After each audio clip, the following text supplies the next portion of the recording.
Jadi kita mulai dari mereview tentang gaya ya. Kita akan start dari mereview tentang gaya.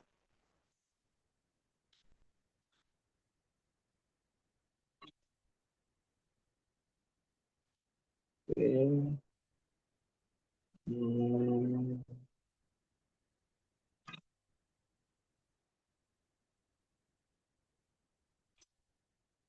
Oke. Lebih tepatnya saya bisa bilang sebagai hukum Newton ya.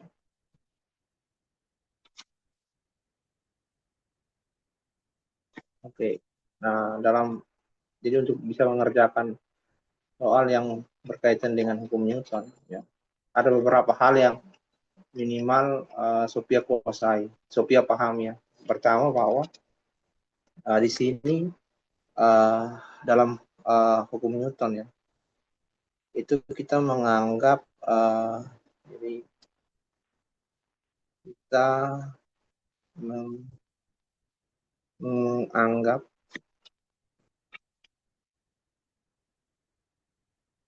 bahwa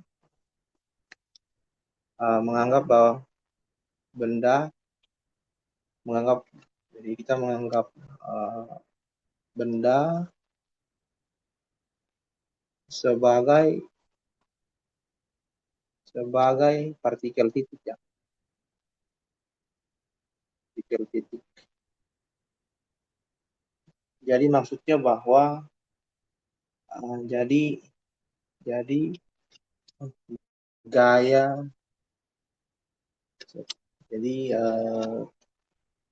gaya yang diberikan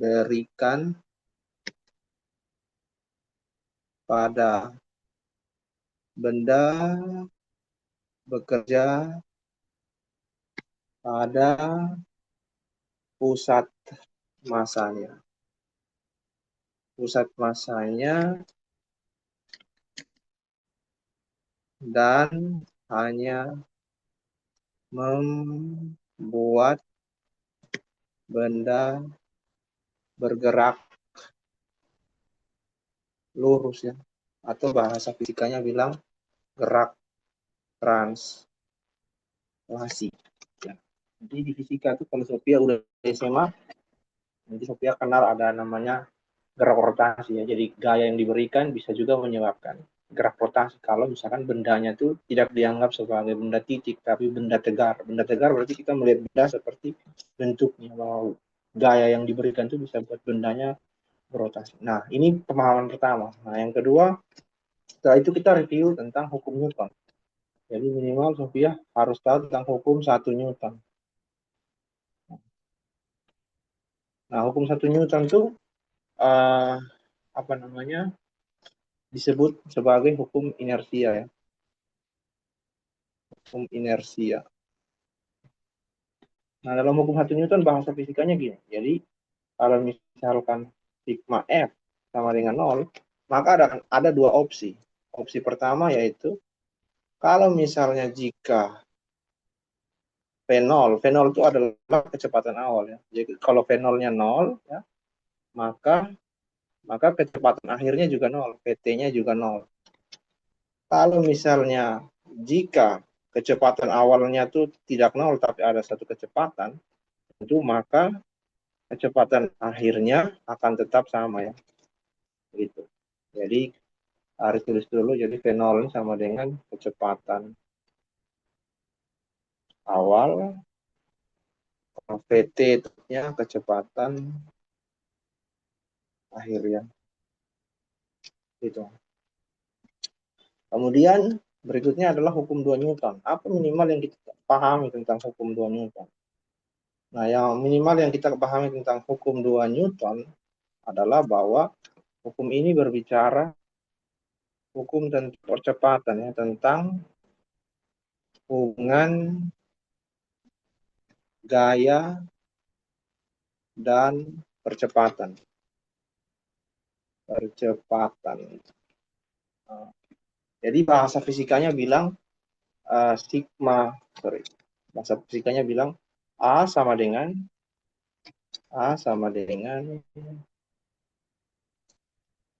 sigma F dibagi M. Ya.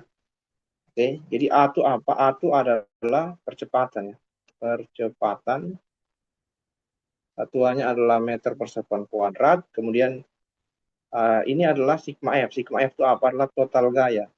Total gaya, satuannya adalah Newton. Kemudian M itu adalah massa, ya. Massa dari benda. Satuannya kita pakai yang internasional, yaitu kilogram.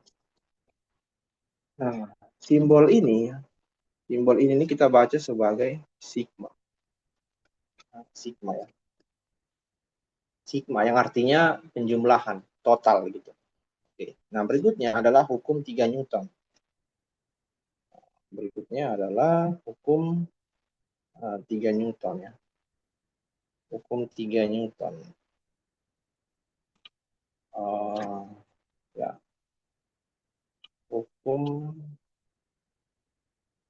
3 Newton. Nah, hukum 3 Newton ini apa nih? Hukum 3 Newton ini hukum tentang aksi reaksi, ya. Hukum tentang aksi reaksi.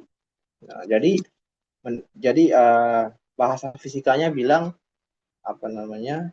Jadi kalau misalkan saya punya, misalkan Kak Arif pakai ilustrasi ya, supaya dimengerti. Misalkan saya punya dua benda seperti ini. Nah, dua benda ini benda pertama, ya. Kemudian ada benda, mereka berdua ini misalnya saling kontak, karena saya pakai warna biru. Oke. Nah, kedua benda ini saling kontak, ya, gitu. Saling kontak. Oke. Nah, jadi misalnya ini adalah benda pertama, ini benda kedua. Jadi misalkan jika misalnya benda pertama memberikan gaya pada benda kedua, ya kita sebut saja adalah gaya yang ini, ya, misalkan. Nah, ini adalah sebagai F21, kemudian yang sebaliknya ke sini kita sebut sebagai F12. Oke, kita kasih tanda anak panah yang menandakan ini besaran vektor gaya, ya. Oke, sekarang Sophie bertanya, F21 maksudnya apa? Jadi kita mulai dari F12, ya. F12 itu maksudnya bahwa gaya yang bekerja pada benda satu dikerjakan, jadi gaya yang bekerja pada benda satu dikerjakan oleh benda dua. Jadi maksudnya bahwa F12 ini adalah gaya yang diberikan oleh benda dua kepada benda satu, makanya arahnya ke kiri. Kemudian ada F21. F21 itu apa? F21. Ini ada vektor. Nah, anak panah ini menunjukkan bahwa F itu adalah besaran vektor, ya, vektor. Nah, jadi F21 adalah gaya yang bekerja pada benda dua, ya, dikerjakan oleh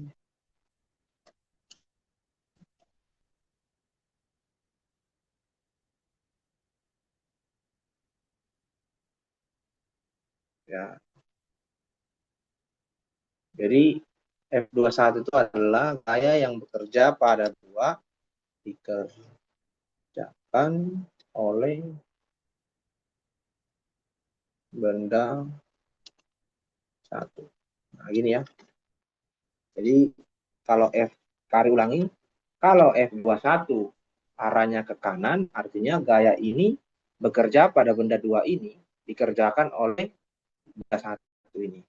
Sementara kalau F12 arahnya ke kiri, artinya bahwa F12 ini adalah gaya yang bekerja pada benda satu ini dan dikerjakan oleh benda dua, gitu, ya. Nah, terus hukum aksi reaksinya apa, Kak? Hukum aksi reaksinya itu gini. Jadi Newton bilang, jika benda satu memberikan gaya aksi kepada benda dua, maka benda dua akan memberikan gaya reaksi yang besarnya sama dengan besarnya gaya aksi, tapi arahnya berlawanan. Jadi bahasa fisikanya bilang F12, sorry, F21 yang arahnya ke kanan, itu sama dengan negatif F12. Gini ya. Bahasa fisikanya bilang begini. Atau kadang-kadang ditulis sebagai F aksi sama dengan min F reaksi.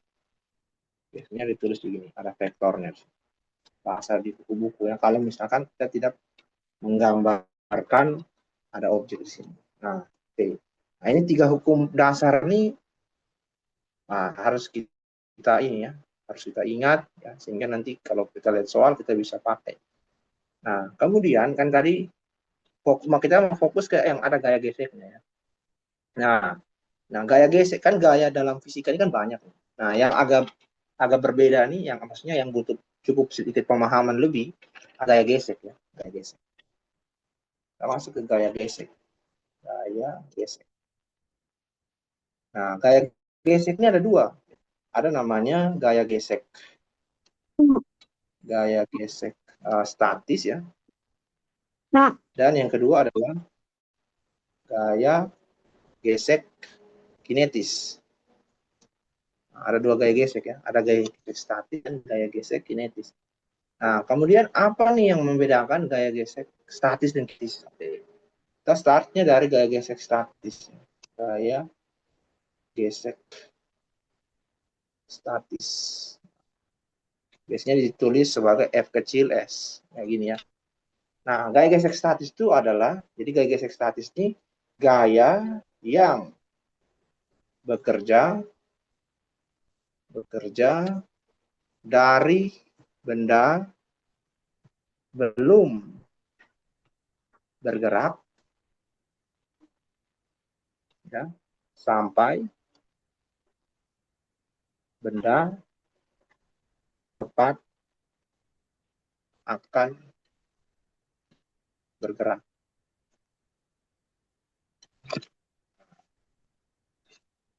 Biasanya di buku-buku gaya gesek statis itu dirumuskan kayak gini. Fs lebih kecil sama dengan mu S kali N. Nah, pasti dia bertanya, Kak, kok di sini ada tanda kurang dari? Kok ada tanda kurang dari? Apa makna dari ini? Oke. Nah, jadi kita tinjau kembali kalimatnya. Jadi gaya gesek yang bekerja dari benda, di gaya gesek yang bekerja dari benda belum bergerak sampai benda akan bergerak. Oke. Jadi Ari ilustrasikan gini. Oh ya, tadi saya kasih keterangan dulu ya. Jadi Fs itu adalah gaya gesek. Kemudian satuannya Newton, jangan lupa.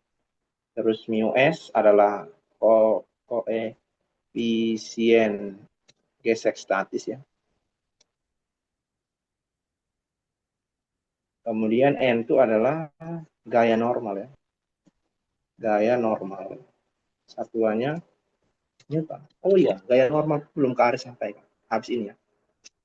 Nah, jadi misalkan gini, misalkan Sofia, kita punya sebuah balok itu di atas lantai kasar gitu ya. Misalkan ini adalah balok gitu.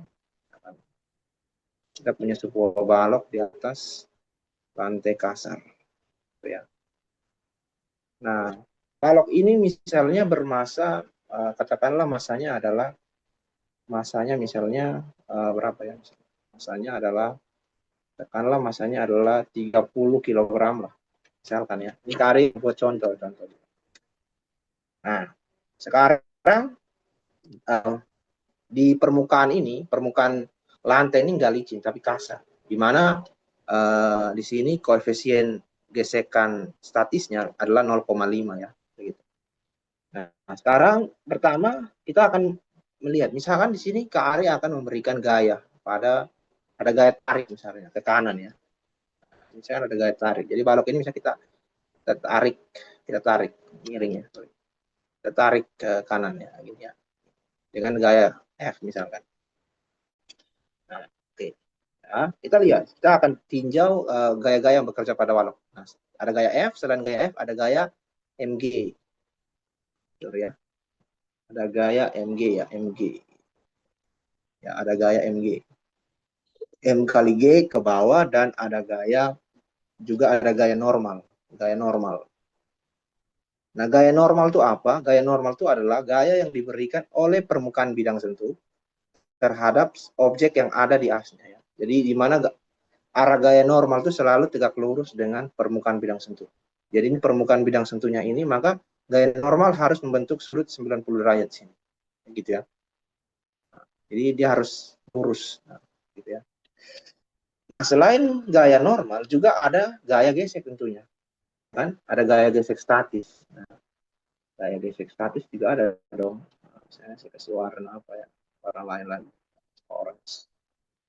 Arah kiri ya. Nah, ada gaya, ini adalah gaya gesek statis ya. Gaya, sorry. Nah, kan jangan di sini lah ya. Ini mu S-nya di sini. Mu S sama dengan 0,5. Ini adalah gaya gesek. Ada gaya gesek. Gitu ya. Nah, sekarang sebelum kita kerja, pasti dalam kehidupan tuh, misalkan kalau kita mendorong suatu benda ya, pastikan ketika kita dorong pertama, itu kan sulit banget. Kita rasa kita udah dorong, tapi objeknya belum bergerak. Contohnya kita dorong lemari gitu ya.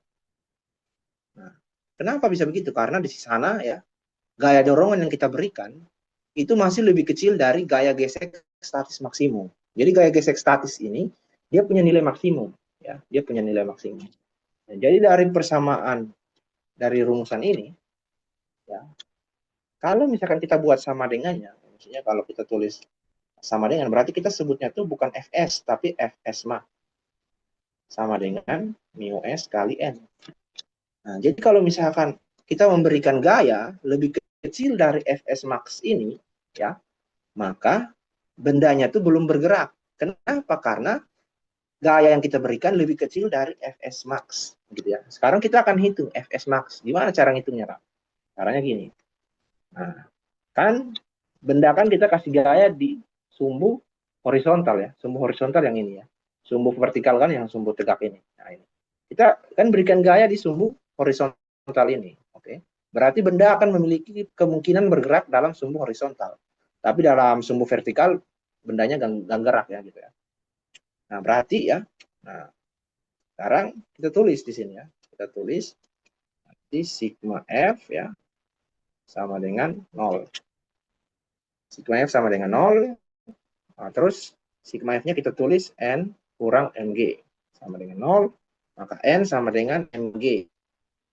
Berarti sama dengan M-nya adalah 30 kali G-nya 10 berarti 300 Newton. Ini N-nya. Oke. Selanjutnya kita hitung Fs-nya.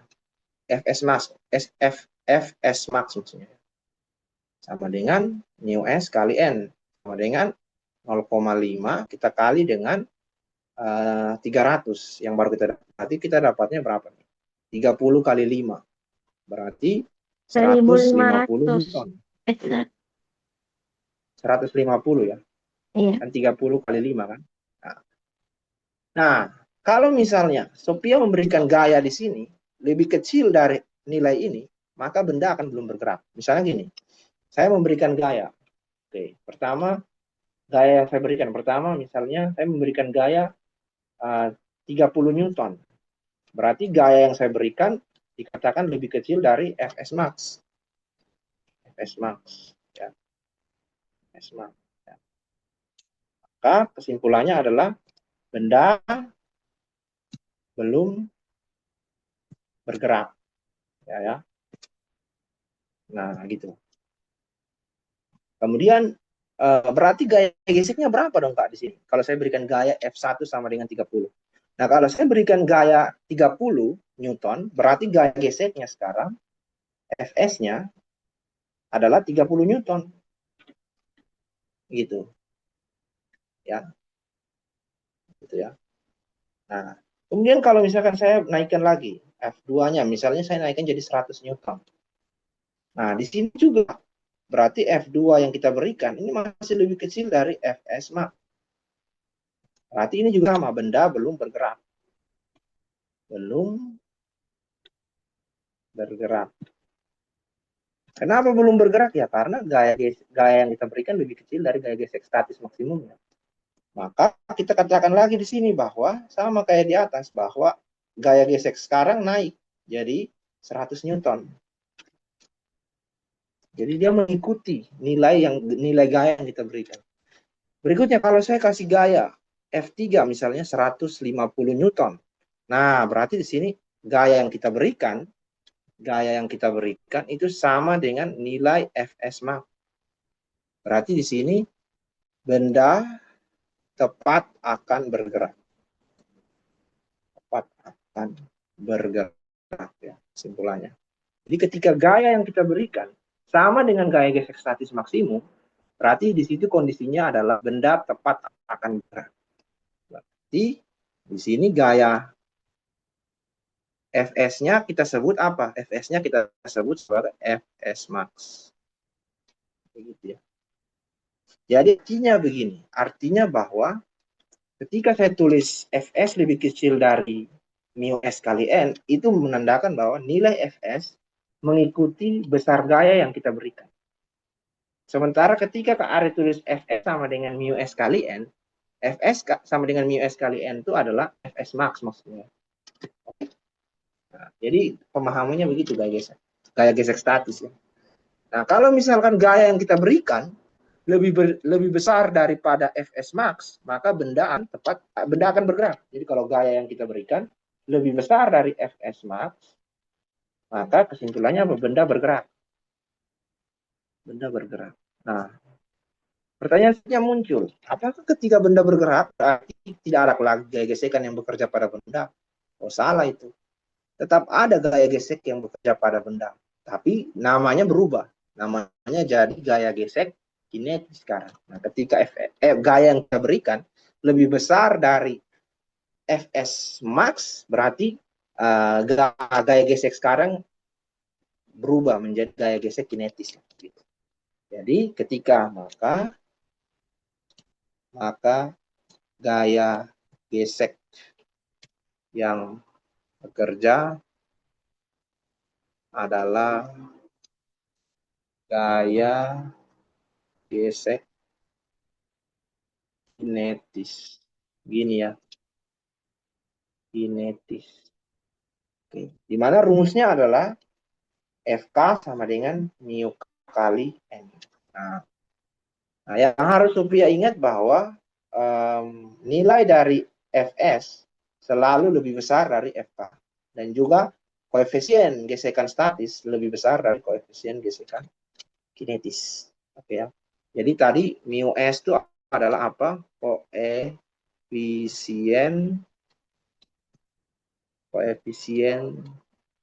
gesek statis. Kalau mu k adalah koefisien gesek kinetis. Nah, gini ya. Oke. Kayak gini ya. Nah, berarti Kak, kalau kita kerja soal gimana dalam kerja soal? Misalkan kayak gini, Kak Ari kembali ke soal ini, contoh soal ini. Misalkan saya salin, saya copy di sini ya. Jadi penerapannya gimana? Penerapannya gini. Oke. Jadi kita kembali ke sini ya. Oke, kita kembali ke sini. Nah, misalkan gini misalnya. Nah, jadi kita misalkan mu s-nya 0,5, kemudian mu k-nya adalah 0,3 misalnya. Oke. Oke. Sekarang tadi kan kita sudah hitung ya. Fs Fs max-nya adalah berapa tadi? Fs max-nya. Nah, ini ya. Fs max-nya adalah yang ini. Nah, ini kan tadi kita udah hitung, jadi saya nggak perlu hitung lagi.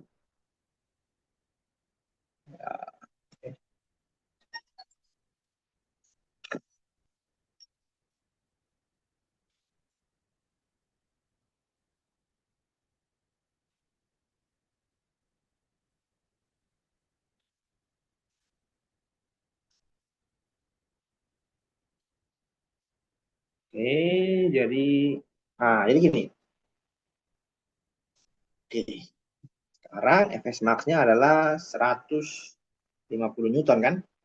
Nah, jadi dalam ketika kita kerja soal yang berkaitan dengan gesek seperti ini, yang pertama harus Sophia lakukan adalah Sophia ngitung dulu gaya gesek statisnya berapa, ya, supaya Sophia bisa menyimpulkan ketika misalkan gaya yang diberikan itu sekian Newton, nah gaya itu dia lebih kecil atau lebih besar dari gaya apa namanya gaya gesek statisnya.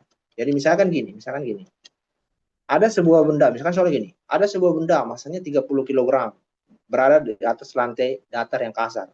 Benda ini ditarik dengan suatu gaya, dengan beberapa variasi. Nah, misalnya gaya yang kita berikan itu ada 3 kondisi ya.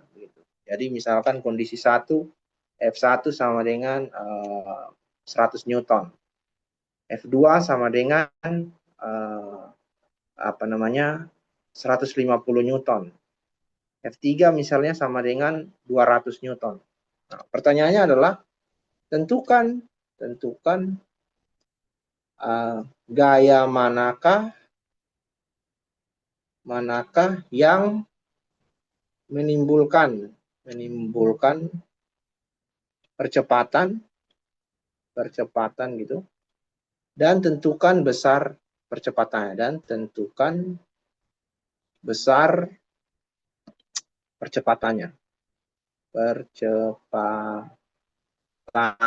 ya. Misalkan soalnya gini misalnya. Nah, pasti kan kembali lagi Sophia ngitung dulu nih Fs-nya berapa. Nah, tadi Sophia udah ngitung 150 Newton. Berarti pertama, Sophia simpulkan bahwa F1 lebih kecil dari Fs max. Ya. Berarti di sini benda belum bergerak. Nah, oke. Yang kedua, ketika gayanya F2 sama dengan Fs max.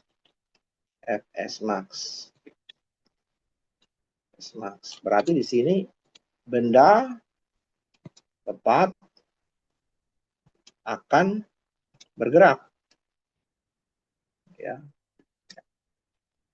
Nah, di sini masih berlaku bahwa sigma Fx-nya, jadi maksudnya total gaya dalam sumbu X, ini, sumbu horizontal, adalah 0. Ya, artinya masih berlaku hukum 1 Newton. Jadi kita masih bisa tulis bahwa sigma F 0, sehingga di sini sigma F-nya adalah F ke kanan dan Fs-nya ke kiri. Fs max sama dengan 0, maka F sama dengan Fs max. Ya. Nah, tadi, ini salah simbol ya. Harusnya huruf kecil, bukan huruf F besar. Nah, gini. Nah, sekarang ketika gaya yang F3, nah F3 ini lebih besar dari Fs max. Fs max ya. Berarti di sini benda bergerak. Benda sudah bergerak. Nah, dia bergerak dengan percepatan berapa? Nah, ini menarik. Jadi kita berarti sekarang masuk ke gaya gesek kinetis kan? Berarti Sophia ngitung. Berarti Sophia tulis dulu Fs kinetisnya berapa? Fs kinetis, Fk-nya ya. Maka Fk-nya adalah mu k kali n ya. Berarti sama dengan mu k-nya tadi 0,3 kali dengan n-nya adalah 300 ya. Maka hasilnya adalah berapa nih? 30 kali 3 berarti 90 Newton ya. Oke. Nah, selanjutnya maka kita tuliskan gini. Berarti sekarang sigma Fx sama dengan M kali A. Sigma Fx apa? Sigma Fx adalah F dikurang Fk sama dengan M kali A. Nah, kita kan ingin mencari percepatannya ya. Maka A sama dengan F dikurang Fk per M. Masukkan angka-angkanya. Berarti F-nya adalah 200 kurang Fk-nya 90 per masanya adalah 30. Maka hasilnya adalah sama dengan 200 kurang apa? Oke. Ya. Maka 200 kurang 90 berapa? 100, 10. 110 per 30 berarti ya. Sama dengan 11 per 3 meter per sekon kuadrat. Nah, ini jawabannya. Nah, jadi cara selesainya gini ya. Oke. Oke. Nah, sekarang coba kita tinjau pada sistem yang lebih ekstrim. Misalnya kita punya bidang miring gitu, ada sudut, terus bidang miringnya kasar misalnya. Nah, jadi gimana tuh kalau gitu? Sekarang kita tinjau pada situasi bidang miring. Situasi bidang. Sekarang kita tinjau pada situasi bidang miring ya, situasi bidang miring. Jadi misalkan gini, Sophia, kita punya suatu bidang miring gitu. Oke, oke, oke. Kita punya bidang miring seperti ini. Nah, bidang miring punya sudut theta ya, sudut kemiringan bidang miring. Kemudian kita meletakkan suatu benda di atas bidang miring ini ya. Oke, nah kita punya benda di sini. Oke, nah kalau seperti ini, apa yang harus kita lakukan? Apa yang harus kita lakukan? Jelas kita harus melakukan penguraian gaya ya. Nah, terus gimana penguraian gayanya, Kak? Jadi Sophia harus pilih koordinat dulu ya. Jadi kan Sophia pasti sudah belajar tentang koordinat kartesius ya. Nah, karena bidang miringnya seperti ini ya, bidang miringnya seperti ini ya, maka kita harus pilih koordinatnya sekarang nih sesuai dengan bentuk kemiringan bidang miring gitu ya. Jadi sekarang berarti kita punya koordinat, kalau koordinat kartesius kan normalnya gini ya. Ini kan normalnya. Nah, tapi posisinya bidang miringnya kan tidak kayak gini ya. Misalkan kalau Kak Ari gerakan kayak ini kan ini nggak kayak gini kan. Saya kecilin dulu, nah, kecilin lagi. Nah, dia kan nggak kayak gini. Jadi kita harus putar di mana sumbu X itu harus sejajar dengan garis miring ini. Nah, jadi koordinat kita jadinya kayak gini. Kita akan memilih seperti ini. Oke, jadi bidang miring ini menjadi X, terus nanti yang tegak lurus dengan bidang miring ini, yaitu yang ini akan menjadi sumbu Y-nya. Ya. Jadi yang sejajar, garis yang sejajar dengan ini akan menjadi sumbu Y, dan yang sejajar dengan ini adalah sumbu X-nya. Oke, kita mulai. Pertama pasti ada gaya apa? Gaya mg ya, gaya gravitasi yang bekerja pada objek ini, yaitu gaya m kali g ya. Jadi ke arah tulis aja. Nah, nah m kali g, nah, m kali g ini kondisinya kayak gini ya. M kali G kondisinya kayak gini dia. Jadi dia kan harus lurus ke arah bawah kan. Nah, sayangnya koordinat yang kita pilih kan kayak gini. Berarti di sini posisinya uh, MG ini dia tidak sejajar dengan Y ini kan. Dia nggak sejajar nih sama ini. Berarti apa yang harus kita lakukan? Kita harus melakukan yang namanya proyeksi gaya. Jadi kan maksudnya gini ya, Sophia. Misalkan Kak Ari tarik ini ke sini. Nah, coba Sophia lihat. Di sini kan dia nggak tegak lurus, dia nggak sejajar kan. Maka karena dia nggak sejajar, maka kita harus proyeksi dia.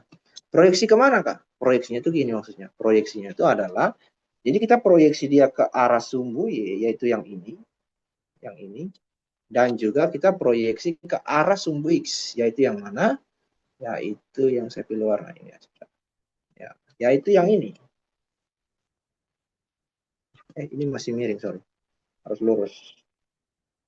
Nah, ini ya. Ini belum lurus. Coba lebih lurus. Ya, belum lurus juga nih, Sandro.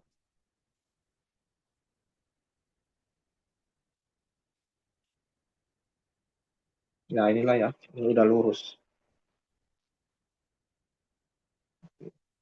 Nah, jadi kayak gini misalnya. Nah, oke. Nah, sekarang tugas Sofia adalah harus buat supaya gaya MG ini dia punya komponen di sumbu Y yang ini, yaitu sejajar dengan yang ini, dan punya komponen di sumbu X supaya sejajar dengan ini.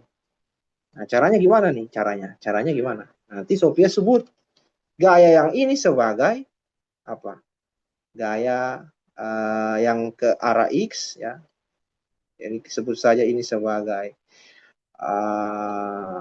fx-nya ya. Sorry, fx lagi. Fy ya. Dan yang ke arah sumbu X ini adalah fx-nya. Nah, sekarang kita akan bermain permainan geometri dan ya, ini pelajaran, ini sangat pelajaran SMP, matematik. Oke, oke ya. Sekarang Karya akan buat gini. Karya akan ubah gambar ini ya gitu. Saya buat begini. Sekarang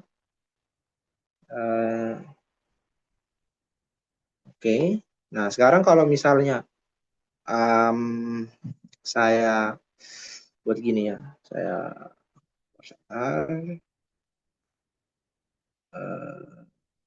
gimana ya supaya enak. Oh ya, saya hapus saja. Enggak. Saya hapus dulu ini ya. Terus ininya saya geser ke bawah ya. Saya geser ke sini. Oke, sudah geser. Ininya saya geser dulu. Ininya saya geser dulu ke sini. Dan yang ini saya geser ke sini ya. Nah, oke, sudah. Yang ini, oke, ini saya geser ke sini ya. Oke, sudah. Kemudian ini saya geser ke sini. Nah, ini saya geser ke sini. Kemudian sekarang saya copy kembali ini. Oke, ya. Nah, kan gini ya. Jadi di sini yang Kak Ari lakukan ini apa? Jadi Kak Ari geser gayanya. Jadi kalau di matematika proses ini namanya proses translasi. Jadi translasi itu artinya kita menggeser tapi tidak mengubah arah. Itu boleh ya. Menggeser tapi nggak boleh rubah arah. Masih sama. Jadi awalnya kan dia di sini. Saya geser ke bawah. Tapi saya nggak ubah arah gaya apa-apa. Gayanya, arahnya masih sama. Apa yang Kak Ari melakukan di sini? Jadi Kak Ari pengen tahu sudut di sini ini apa gitu. Sudut di sini. Atau maksudnya juga bisa juga sudut ini. Tapi saya memilih sudut di sini apa. Nah, kalau misalkan saya sudah buat seperti ini, sekarang Sofia perhatikan ini.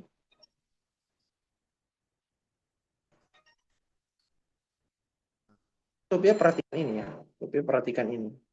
Nah, ini. Nah, ini adalah segitiga siku-siku. Siku-sikunya di mana? Siku-sikunya di sini. Siku-sikunya di sini. Nah, dalam matematik, Sofia kan udah belajar bahwa dalam sebuah segitiga, total sudutnya harus berapa? 180. Bagus. 180 derajat ya. Nah, karena di sini 90 ya, begitu. Kalau di sini 90, berarti sudut ini bisa kita cari dong, sudut ini. Nah, sudut ini apa dong? Misalkan sudut itu adalah X, ya kita sebut saja. Berarti kan berlaku X tambah theta tambah 90 derajat adalah 180 derajat. Berarti X adalah apa? X adalah 180 kurang theta tambah 90. Maka X adalah apa? 90 kurang theta. Berarti sudut ini, misalkan kita sebut sebagai sudut X, ini sudut X di sini ya. Berarti sudut X adalah 90 kurang theta. Nah, sekarang Sophia perhatikan sudut ini. Sudut ini kan siku-siku ya. Iya nggak? Ini kan siku-siku kan? Oke? Nah, karena ini siku-siku, maka dalam matematik ini disebut sudut apa nih di SMP? Sudut yang berkomplemen ya, bahwa totalnya harus 90. Yang ya kan? Sudut ini. Maksudnya bahwa sudut ini tambah sudut ini harusnya nilainya harus 90 kan? Nah, tujuan kita kan kita ingin mencari sudut ini berapa. Nah, sudut ini. Misalnya ini adalah sudut Y begitu.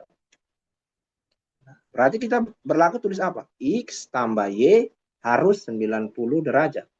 Di mana X baru saja kita dapat. X adalah 90 kurang theta. Ya kan? X adalah 90 kurang 90 derajat kurang theta tambah Y sama dengan 90 derajat. Maka jelas Y sama dengan theta. Selesai. Artinya Kak Ari mau sebut bahwa sudut yang ini juga theta di sini. Jadi sudut ini adalah sudut theta. Jadi sudut ini sama dengan sudut kemiringan ini. Itu yang Kak Ari membuktikan di sini. Jadi sudut yang ini, sudut yang dibentuk oleh MG dengan FY ini adalah theta juga di sini. Nah, ini yang penting sekarang.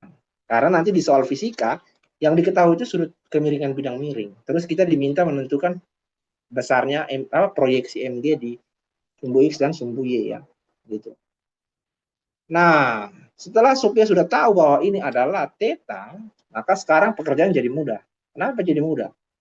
Nah, tugas Sophia sekarang adalah tinggal cari Fx dan Fy-nya apa. Hubungkan dengan Mg ini.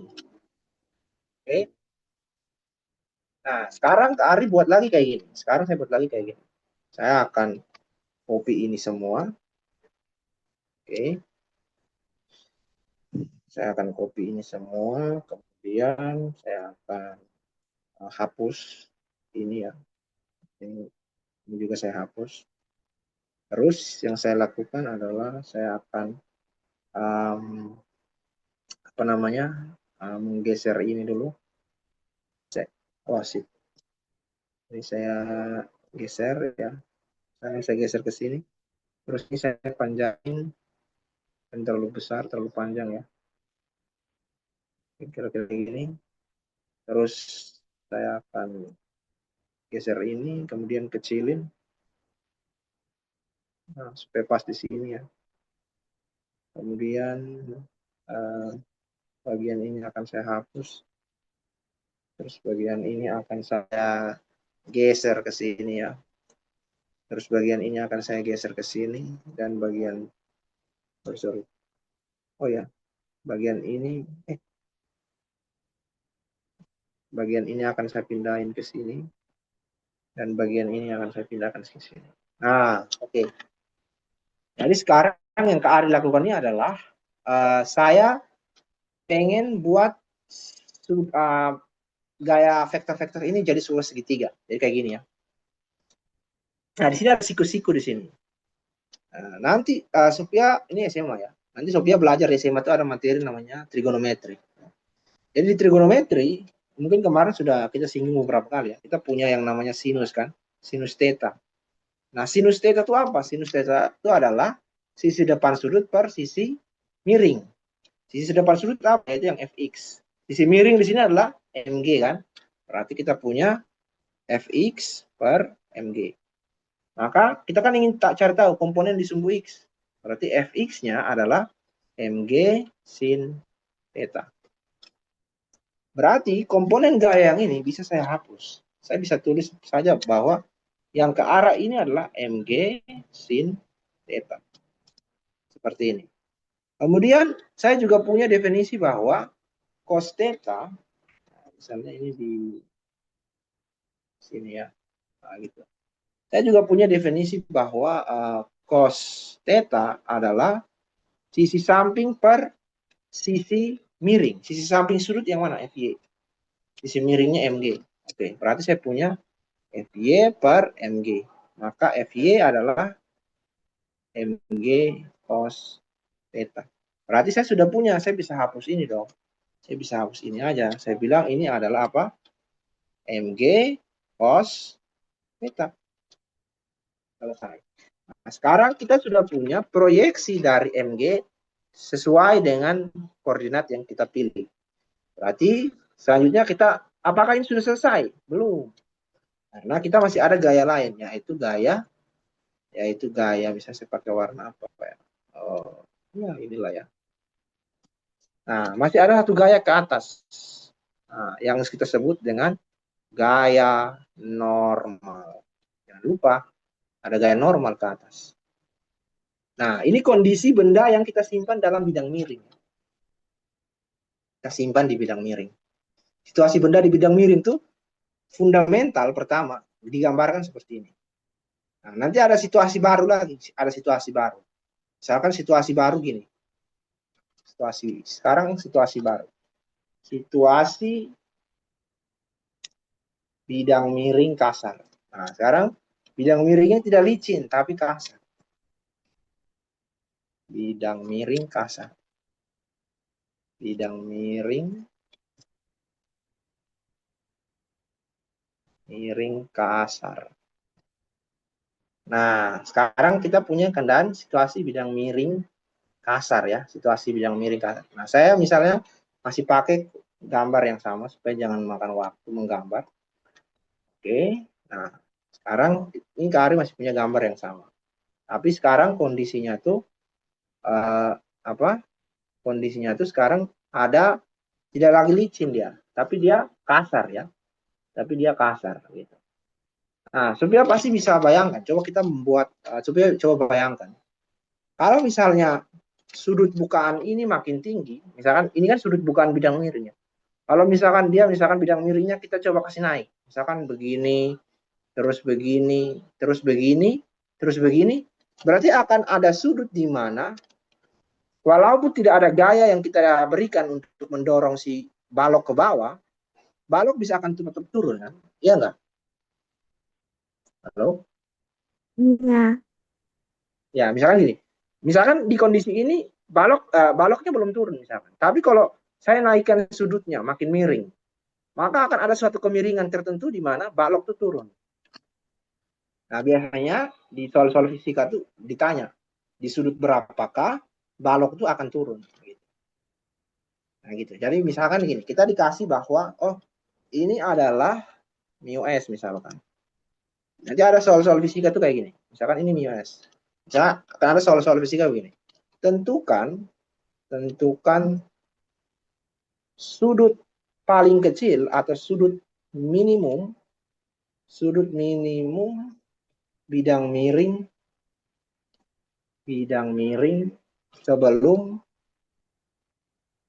sebelum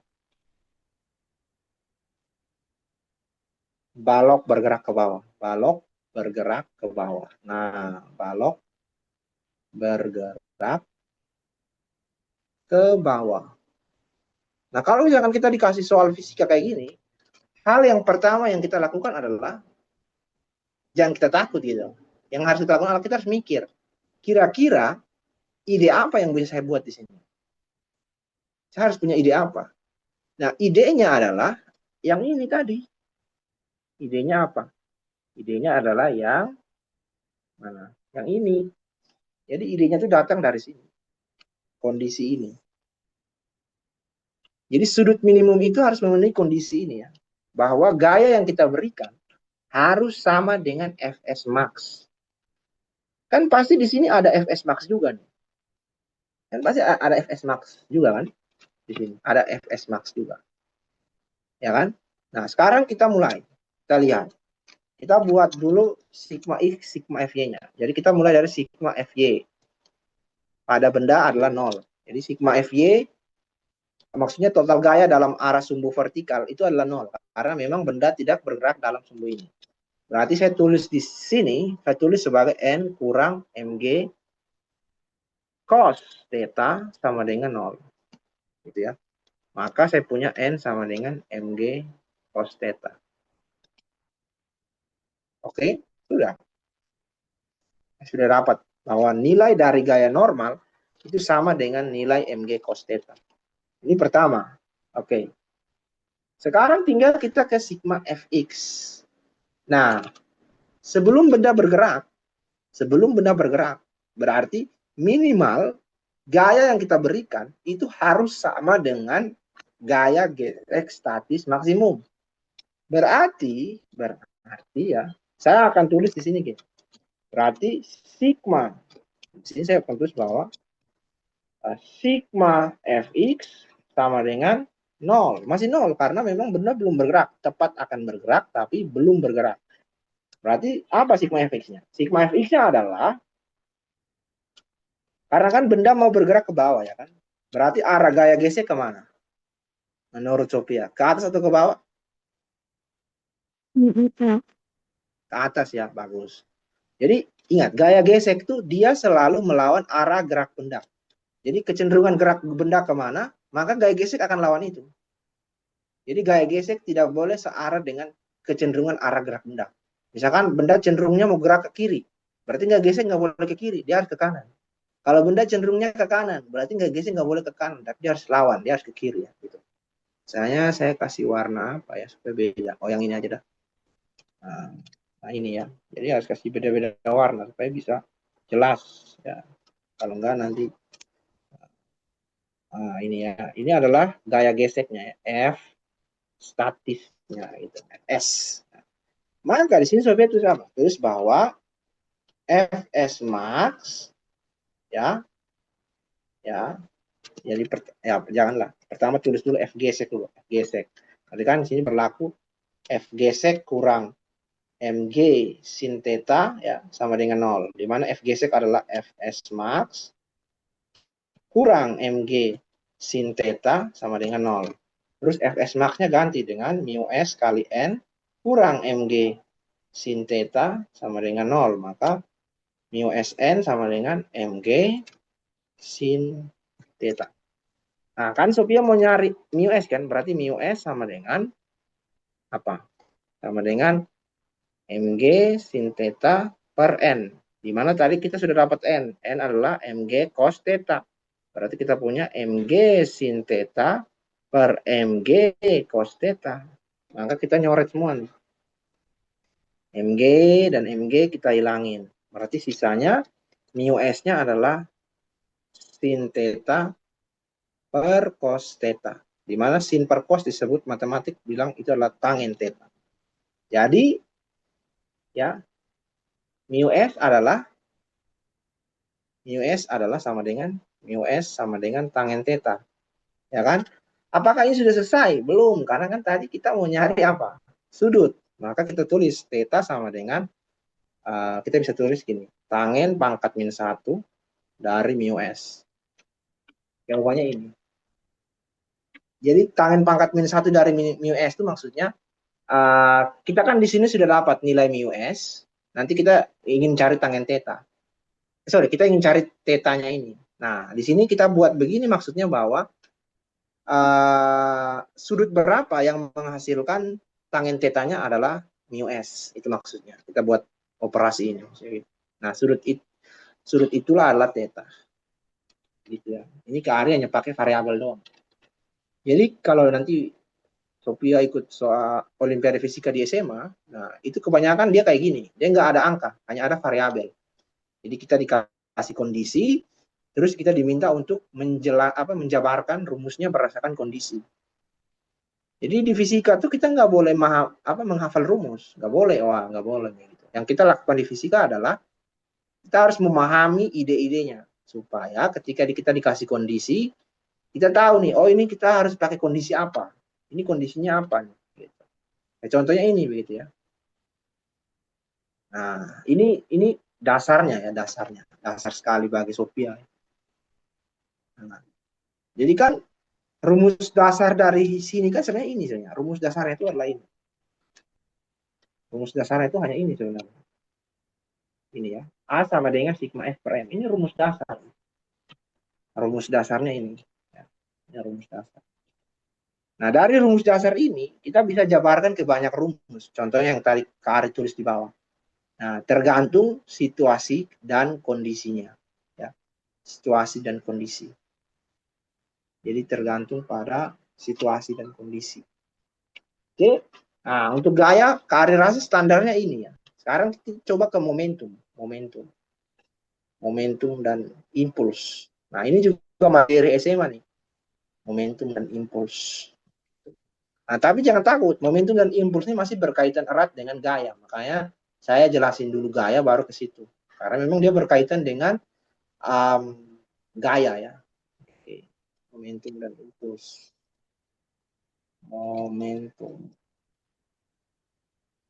Momentum dan impuls. Nah, momentum itu apa? Jadi momentum itu didefinisikan sebagai ini. Jadi dia simbol fisikanya adalah P kecil. Hasil kali massa dengan kecepatan. Jadi di fisika kita bilang benda punya momentum, berarti benda itu harus punya dua syarat ya, bahwa dia punya massa dan dia harus bergerak. Kalau benda hanya punya massa tapi tidak bergerak, berarti momentumnya nol. Nah, pertanyaan muncul, Kak, kenapa kita harus belajar momentum nih? Oke. Nah, momentum ini penting ketika kita meninjau sistem yang saling bertabrakan atau di fisika bahasanya adalah bertumbukan. Gitu ya. Jadi kan misalkan dua mobil bertabrakan. Kita ingin hitung seberapa jauh benda nanti mobil setelah bertabrakan tuh kecepatan setelah bertabrakan masing-masing di mana. Nah, itu kita pakai momentum itu, pakai momentum ya. Nah, kayak gitu. Jadi momentum itu kita pakai untuk melihat sistem yang saling bertumbuk. Bahasa fisikanya bertumbuk, tapi bahasa sehari-hari kita bilang bertabrakan. Itu penting sekali. Kita pakai momentum di situ untuk meninjau sistem yang bertumbuk, ya, bertumbuk. Nah, kalau impuls apa dong, Kak? Impuls. Ini momentum ya. Ini rumus dari momentum. Momentum. Ini adalah rumus momentum. Kalau rumus impuls itu rumusnya didefinisikan sebagai simbolnya I besar, impuls sama dengan F dikali delta T. Jadi impuls itu apa? Impuls itu adalah ketika kita melihat suatu benda yang kita kasih gaya tapi ada pengaruh waktunya. Maksudnya gini kan, waktu kita belajar hukum Newton kan kita hanya bilang, oh suatu benda dikasih gaya. Tapi kita nggak melihat benda itu dikasih gaya selama berapa lama. Karena akan berbeda. Benda yang saya kasih gaya 1 detik, 10 detik, 1 menit, dan 1 jam akan beda. Beda kondisinya. Ya, beda ya. Makanya di fisika kita lihat juga, kalau saya kasih gaya 1 menit gimana? Saya kasih gaya 10 menit gimana? Gitu. Ini yang namanya impuls ya. Impuls. Impuls. Terus, impuls dan momentum ini keduanya tidak berdiri sendirian ya. Tapi keduanya itu punya hubungan. Bahwa hubungan keduanya, hubungan impuls dan momentum, hubungannya adalah ini. Impuls menyebabkan terjadinya perubahan momentum. Kita tuliskan bahasa matematiknya bilang begini. I sama dengan delta P. Yang kita terjemahkan sebagai impuls menyebabkan terjadinya perubahan momentum. Jadi gini, kalau misalnya Sophia memberikan gaya pada satu benda, gaya 1 menit, 2 menit, 3 menit, itu akan menghasilkan perubahan momentum yang berbeda. Perubahan momentum. Nah, nanti Sophia lihat perubahan momentumnya dari apa? Perubahan momentum akan kelihatan dari perbedaan ini, kecepatan. Jadi akan jelas, benda yang mendapatkan perubahan momentum yang lebih besar, pasti dia akan kecepatannya lebih tinggi. Gitu. Makin cepat dia. Gitu ya. Gitu. Jadi kayak contoh orang melempar bola tenis. Misalkan datang nih, lempar bola tenis, terus kan ada tuh yang siap mukul kan, ya kan? Pak, pas dia pukul berarti dia kasih impuls. Dia kasih impuls ke benda itu. Dia kasih impuls ke benda itu. Nah, supaya bola itu bisa kembali terpantul dengan kecepatan yang tinggi, maka impuls yang diberikan pada apa namanya? Pada bola harus besar impulsnya. Harus besar. Gitu ya. Berarti supaya impuls bisa besar, maka pasti orang yang memukul itu dia harus buat supaya gaya yang dia pas bola datang, bola bersentuhan dengan si balok kayu itu harus kontaknya seminimum mungkin. Tak, langsung ini, langsung jalan. Jadi kalau semakin cepat kontaknya, maka gaya yang diberikan pada bola akan semakin besar sehingga impulsnya akan semakin tinggi. Itu fisikanya di situ. Atau misalkan orang bertinju ya.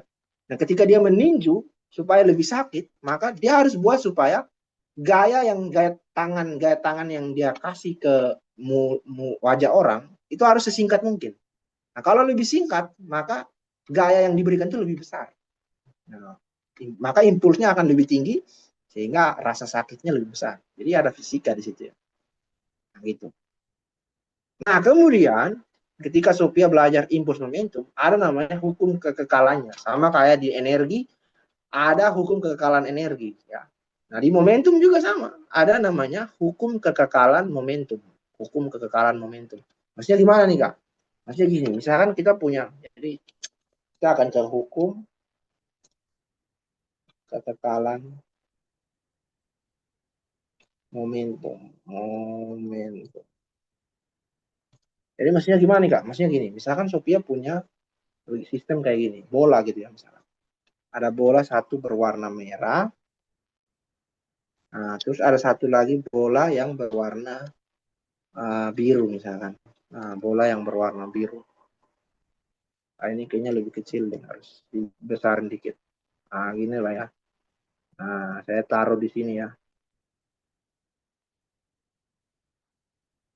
Oke. Nah, yang ini saya taruh di sini. Nah, kayak gini.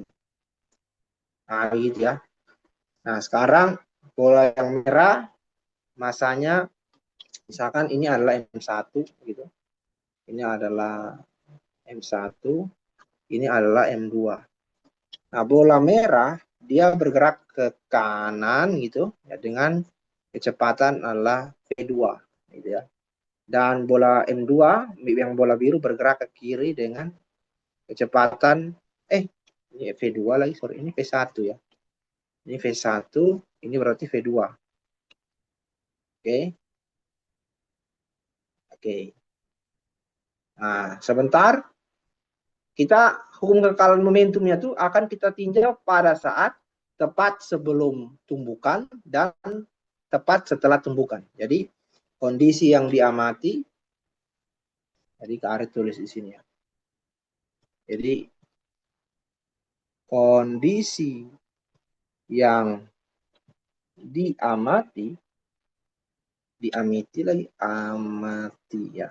Diamati adalah tepat sebelum dan tepat sesudah. Sesudah tumbukan ya atau tabrakan tadi. Nah, gitu. Jadi kondisi tepat sebelum dan setelah. Nah, jadi misalnya saya geser gitu ya, saya geser, misalnya keduanya akan bertumbukan di misalkan di sini gitu ya, misalkan sit.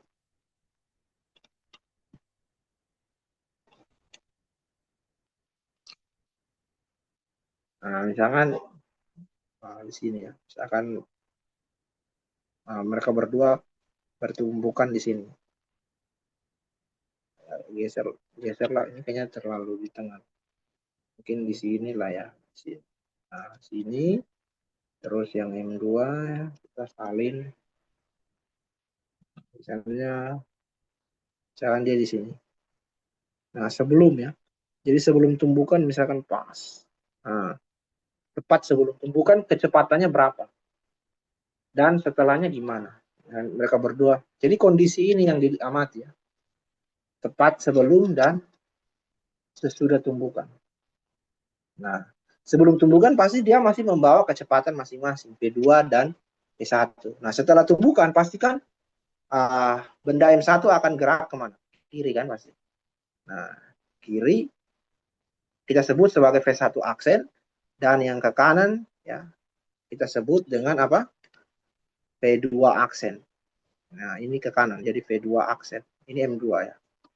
Nah, pertanyaan lagi muncul, apakah pasti keadaannya akan selalu begini? Maksudnya bahwa kalau bertumbukan yang satu dari kiri ke kanan, yang satu dari kanan ke kiri, setelah tumbukan apakah yang merahnya akan selalu ke kiri dan yang biru akan kembali ke kanan?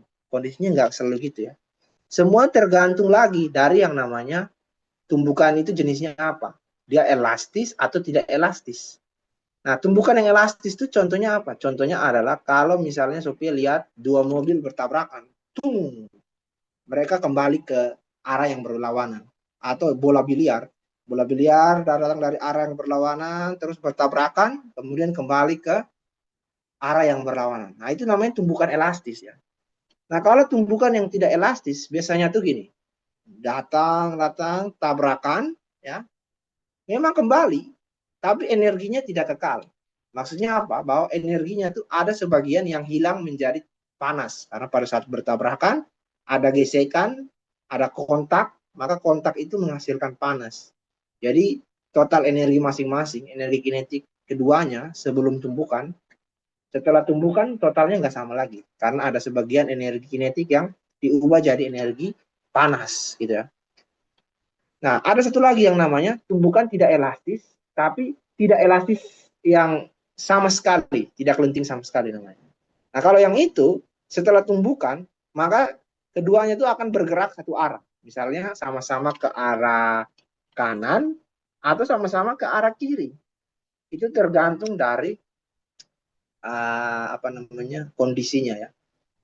Kondisi siapa yang membawa momentum lebih tinggi. Gitu. Nah, sekarang kita akan bedah. Saya akan bedah.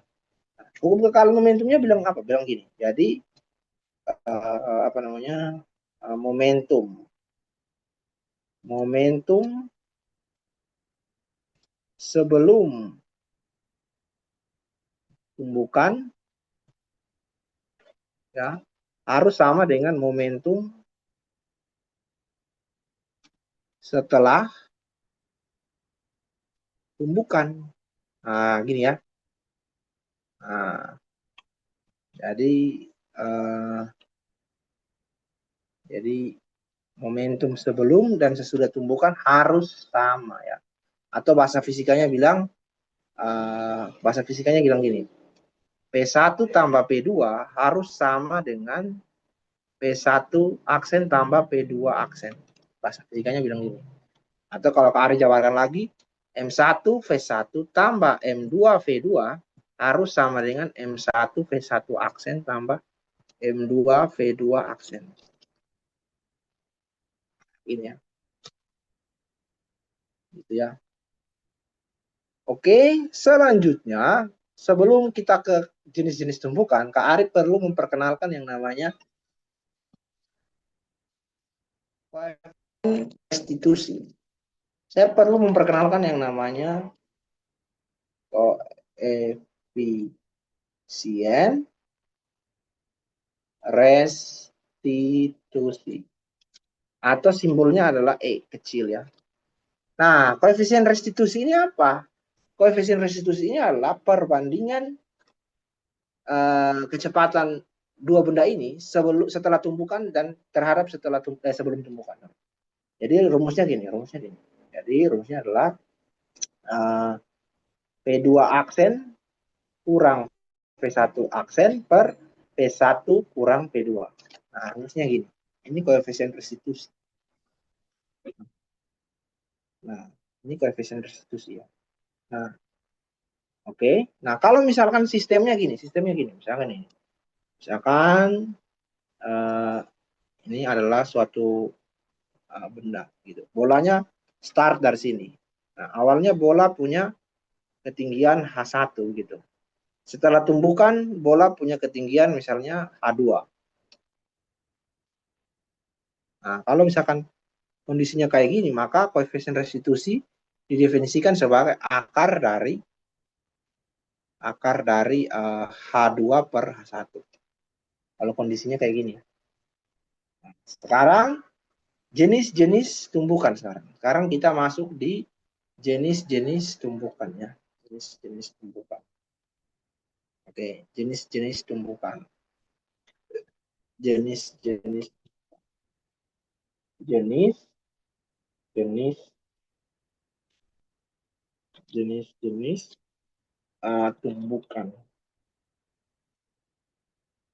Nah, oke. Pertama adalah tumbukan lenting sempurna. Lenting sempurna. Nah, kondisi tumbukan lenting sempurna itu kayak gini ya. Kondisi lenting sempurna. Ini lenting sempurna. Nah, lenting sempurna. Saya harus kasih gambar supaya bisa dibayangkan. Karena kalau nggak bisa dibayangkan ya nanti nggak mengerti apa-apa. Nah, ada ciri-cirinya. Cirinya apa? Pertama, jelas berlaku hukum kekekalan momentum. Kedua, berlaku hukum kekekalan energi kinetik ya. Yang ketiga, koefisien restitusi sama dengan 1. Ini ya. Yang kedua, tumbukan lenting sebagian. Nah, kalau tumbukan lenting sebagian, kondisinya juga sama kayak gini, bahwa benda masih saling berpisah dengan arah yang berlawanan. Cuman, ada cumannya tapi. Cumannya apa? Cumannya apa? Yang pertama, cirinya satu, hanya berlaku hukum kekekalan momentum. Jadi hukum kekekalan energi kinetiknya nggak berlaku lagi karena ada sebagian energi yang dikonversi ke bentuk energi lain. Yang kedua, koefisien restitusinya itu tidak satu tapi antara 0 dan 1. Ya. Yang ketiga adalah tumbukan tak lenting sama sekali. Tumbukan tak lenting sama sekali. Nah, ya kondisinya berbeda. Nah, kalau yang ini yang kondisinya berbeda. Nah, kalau yang ini kondisinya beda. Jadi saya gambarkan kayak gini. Misalkan ke sini. Nah, jadi misalnya gimana ya? Misalkan, jadi misalnya saya hapus dulu. Jadi misalnya keduanya, misalnya berdua bertumbukan di sini ya. Jadi setelah bertumbukan, mereka berdua ini menempel. Terus bergerak dengan kecepatan yang sama ya, ke arah kanan misalnya. Nah, jadi mereka bergerak dengan kecepatan sama ke aksen. Jadi di sini berlaku hukum kekekalan momentum ya.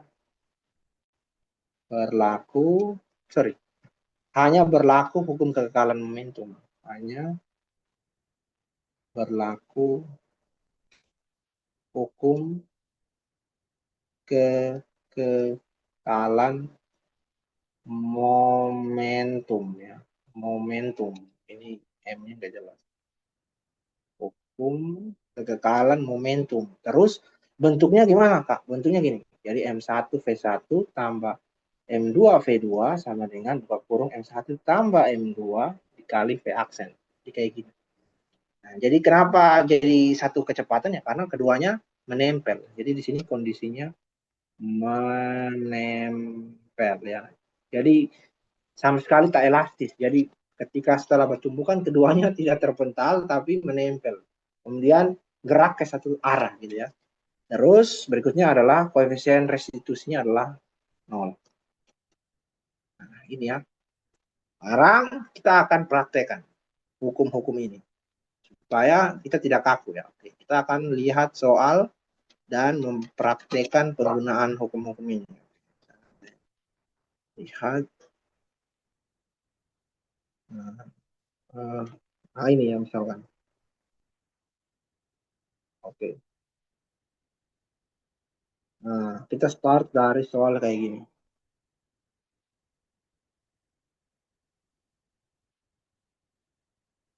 Nah, oke.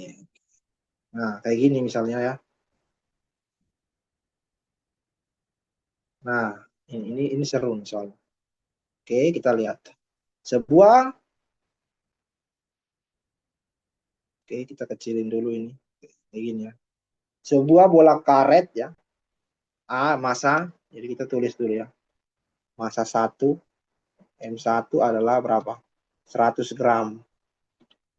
100 gram berarti 0,1 kilogram ya. Kemudian kecepatannya berapa? Kecepatannya ke timur, P1 adalah 6 meter per sekon. Terus M2 adalah 300 gram sama dengan 0,3 kilogram ya. Nah, kemudian V2. Nah, V2 ini yang menarik. Nah, karena V2, kalau Sophia perhatikan, V2 itu ke arah kiri. Nah, karena momentum adalah besaran vektor, Karena dia punya rumus kan massa kali kecepatan. Kecepatan besaran vektor. Maka karena bergerak ke kiri, di sini kita nggak bisa saja tulis 2, tapi kita perlu menulis min 2 meter per sekon. Kenapa min, Kak? Ya jelas, karena dia arahnya ke kiri. Jadi artinya momentum yang dibawa oleh benda 2 itu arahnya ke kiri ya, ke kiri. Dan momentum yang dibawa oleh benda 1 itu arahnya ke kanan. Gitu. Jadi harus perhatikan arah. Nah, kemudian, nah di sini ada kalimat bilang tumbukan lenting sempurna. Berarti artinya di sini kita harus tulis bahwa E sama dengan 1. Oke, sekarang kita akan mulai. Kita hitung ya. Maka kita punya apa? M1 V1 tambah M2 V2 sama dengan M1 V1 aksen tambah M2 V2 aksen. M1-nya berapa? 0,1 kali 6 kurang M2-nya berapa? 0,3 kali 2 sama dengan M1-nya berapa? 0,1 V1 aksen tambah 0,3 V2 aksen. Nah, sekarang kita operasikan, maka kita punya 0,6 kurang 0,6 ya. Oh iya ya. Oh ya. Ya. Maka sama dengan 0,1 V1 aksen tambah 0,3 V2 aksen. Nah, karena di sini kan 0,1 kali 6 kurang 0,2 0,6 juga kan. Jadi 0,6 kurang 0,6. Nol. Berarti kita punya 0 di sini. Maka 0 0 sama dengan 0,1 V1 aksen tambah 0,3 V2 aksen. Maka kita punya hubungan bahwa 0,1 V1 aksen sama dengan negatif 0,3 V2 aksen. Nah, oke. Maka kita bisa tulis bahwa V1 aksen sama dengan min 3 V2 aksen. Nah, kita sudah punya nih hubungan V1 aksen dan V2 aksen.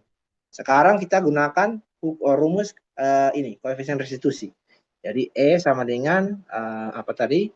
V2 aksen min V1 aksen per V1 kurang V2. E-nya 1. Maka V2 aksennya berapa? V2 aksennya belum tahu. V1 aksennya juga belum tahu. V1-nya tadi berapa V1? V1-nya adalah 6 ya. 6 kurang min 2. Ya kan? Oke, maka kita punya V2 aksen min V1 aksen sama dengan 6 tambah 2 adalah 8.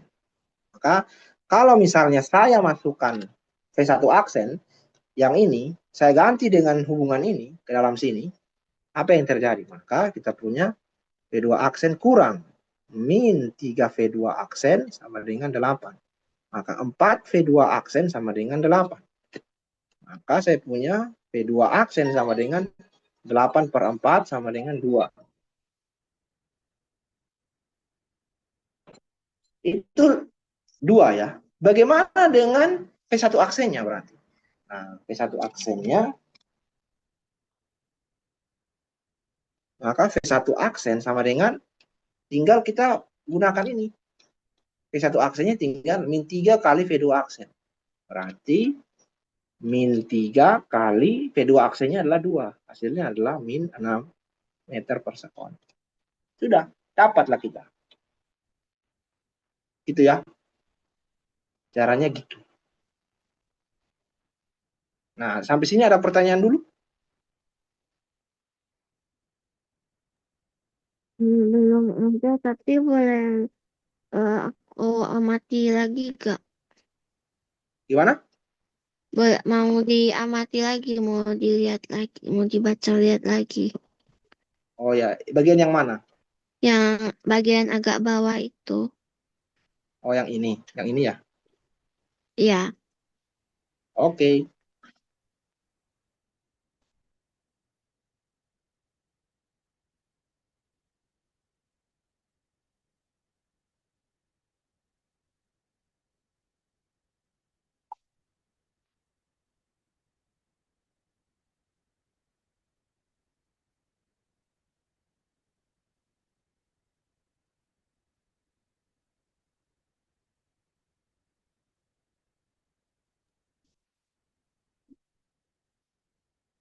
Oke, Udah paham, sudah? Kak. Oke, Udah. oke. Sekarang kita coba ke soal yang lain ya. Oh, ini sudah mentok ya. Oke. Ya, kita coba ke soal yang lain. Misalnya yang ini. Oke. Coba kita lihat soal yang lain. Soal yang lain. Misalnya, oh, yang mana ya? Ah, inilah ya. Coba yang ini. Ah, oke. Nah, nah, sekarang Sophia lihat di sini. Dua buah benda dengan kecepatan 2 dan 4 bergerak searah. Masa benda masing-masing 2 dan 3. Apabila terjadi tumbukan tidak lenting sama sekali, tentukanlah kecepatan kedua benda tersebut setelah tumbukan. Nah, ini mudah ya, ini mudah. Jadi M1 sama dengan 2 kg. M2 sama dengan 3 kg. V1-nya berapa? V1-nya? V1-nya berapa? V1-nya adalah 2 ya. 2 meter per sekon. V2-nya adalah 4 meter per sekon ya. Hah? Hmm. Benda satu, benda. Oh, ini benda satu di kiri. Oh, ini terbalik ya, sorry. Benda satu harus punya kecepatan lebih tinggi. Kan dia di sebelah kiri ya. Jadi ini yang 4, ini yang 2. Kalau enggak nanti benda satu nggak bisa kejar benda 2. Ah, kan koefisien restitusinya berarti 0 ya. E-nya 0 karena tak kelenting sama sekali. Berarti kita pakai rumus ini ya. M1V1 tambah M2V2 sama dengan buka kurung di sini ya. Kita buka kurung M1 tambah M2 ya kali P aksen. Nah, yang kita mau cari apa nih? Yang kita mau cari ini, P aksen. Berarti M1-nya 2 kali 4 tambah 3 kali 2 sama dengan apa? 2 tambah 3 kali V aksen. Nah, di sini kenapa nggak ada minnya nih di sini? Kenapa? Karena ya searah ke kanan gitu. Jadi misalkan satu arah ke kanan atau satu arah ke kiri, maka di sini nggak boleh berlawanan tanda. Berlawanan tanda tuh hanya terjadi kalau keduanya itu bergerak berlawanan arah. Tapi kalau keduanya searah, maka harus tandanya ya harus sama tanda. Gitu. Intinya sama-sama positif atau sama-sama negatif. Nggak boleh berlawanan. Nah, gitu ya. Maka di sini kita punya 8 tambah 6 ya sama dengan 6 V aksen. Maka 6 V aksen sama dengan 14. V aksen sama dengan sorry. V aksen sama dengan 14 per 6. Hasilnya berapa nih? Hasilnya adalah 7 per 3 ya, meter per sekon. Nah, gini. Ini ya.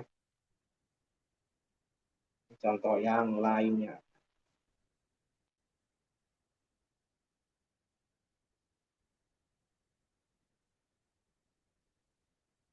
Oke.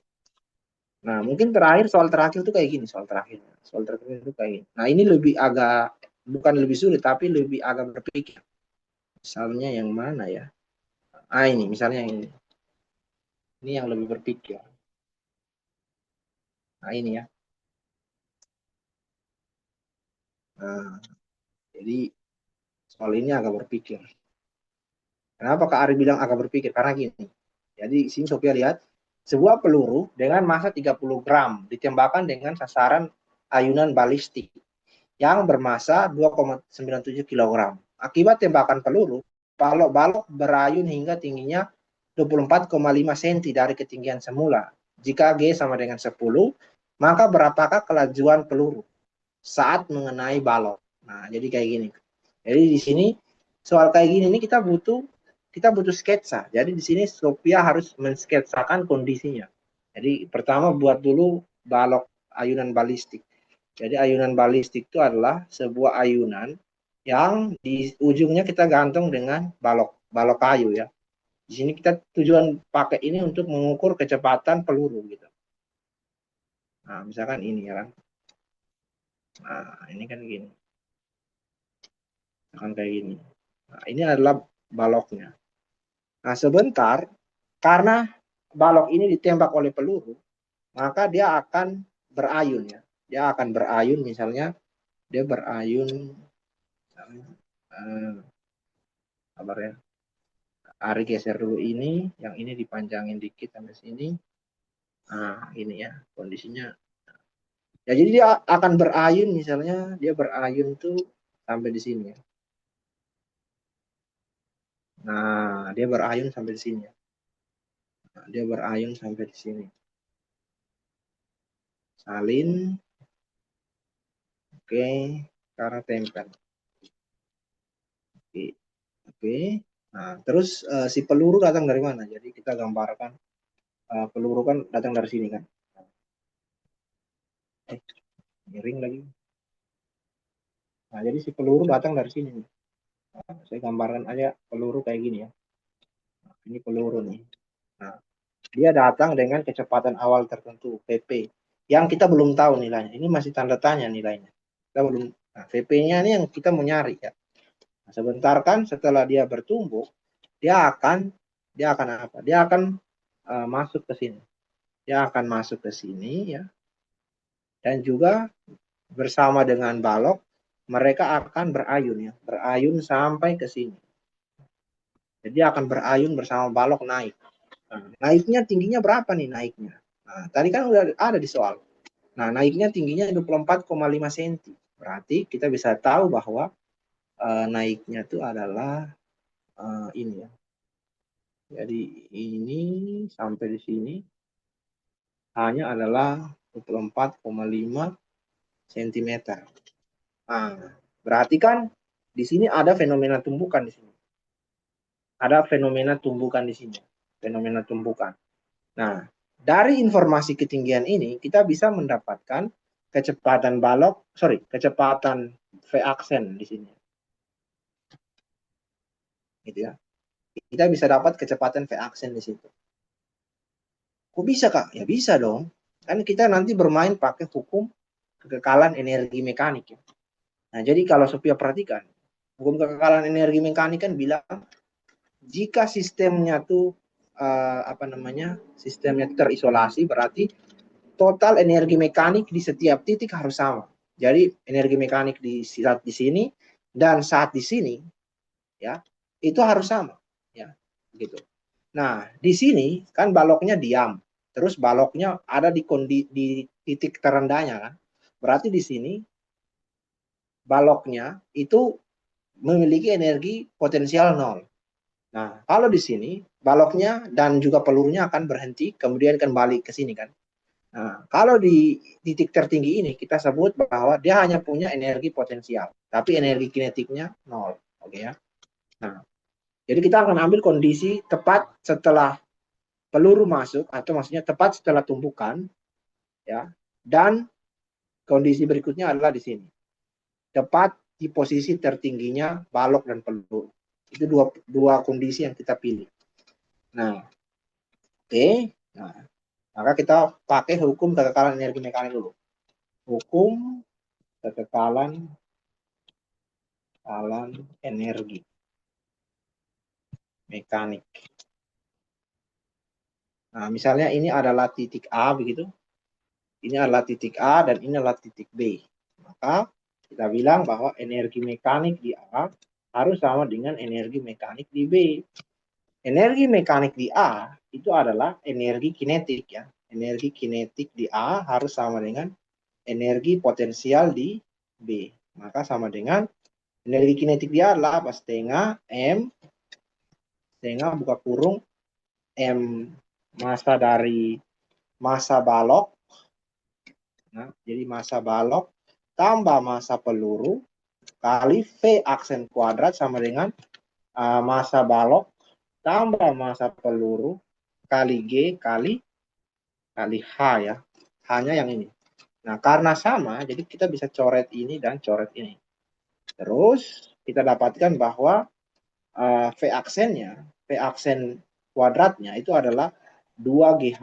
Maka V aksennya adalah akar dari 2GH ya.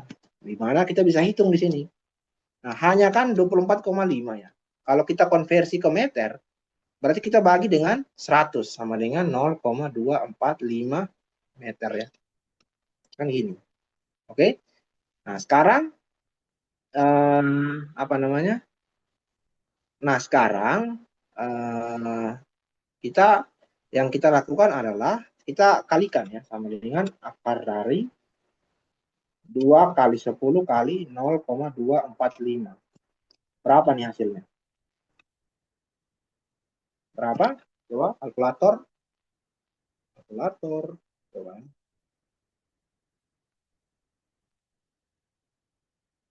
Oke. Jadi kita punya 2 kali 10 kali 0,245. Nah, hasilnya adalah 4,9 ya. Sabar, sabar, sabar. Tadi ini ya 24,5 bagi 2 berarti hmm, oh ya. Ini Kak Ari koreksi ya. Harusnya nggak gini angkanya. Angkanya nggak gini. Angkanya yang benar adalah yang benar itu adalah 2,45 cm. Sehingga nanti di sininya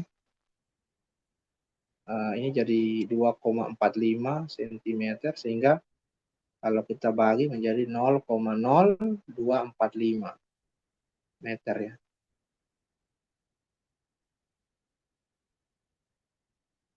Nah, jadi kayak gini ya. Nah, jadi kayak gini. Oke. Nah, jadi ini 0,245. Berarti kalau saya kali saya dapat 0,49 ya. Maka hasilnya adalah 0,7 meter per sekon. Oke. Nah, setelah Sophia dapat V aksen, nah ini sudah tinggal mudah nih. Tinggal Sophia pakai hukum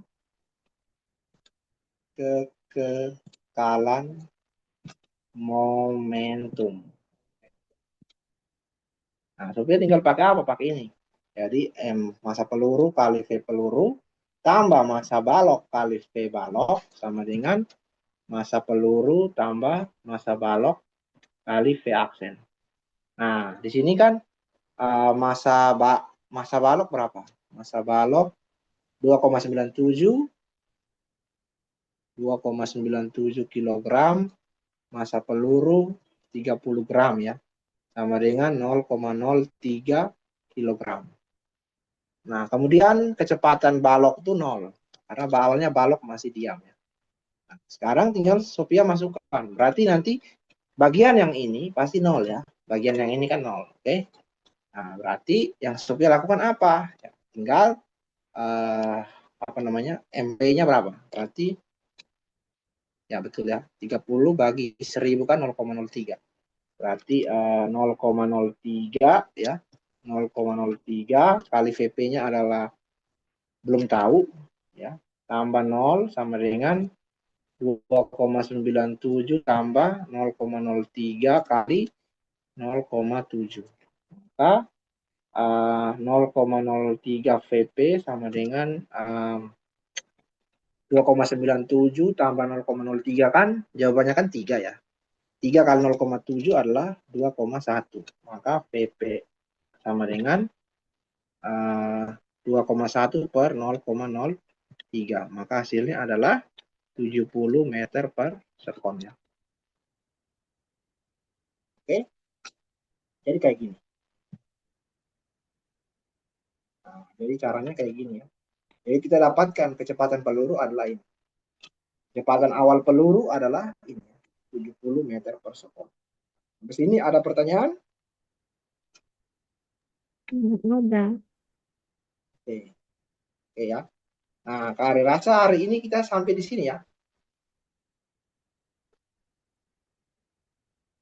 Oke. Oh ya, sebelum selesai, apa boleh open kamera untuk dokumentasi?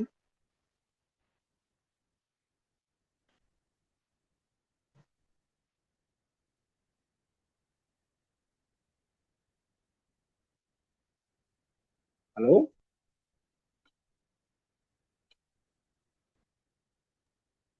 Oh ya. Oke. Kita lihat ke kamera. 3, 2, 1. Ya, oke, ya. Terima kasih ya, Sophia. Terima kasih, Kak. Sama-sama. Ya, sampai jumpa lagi ya. Oke, Sophia.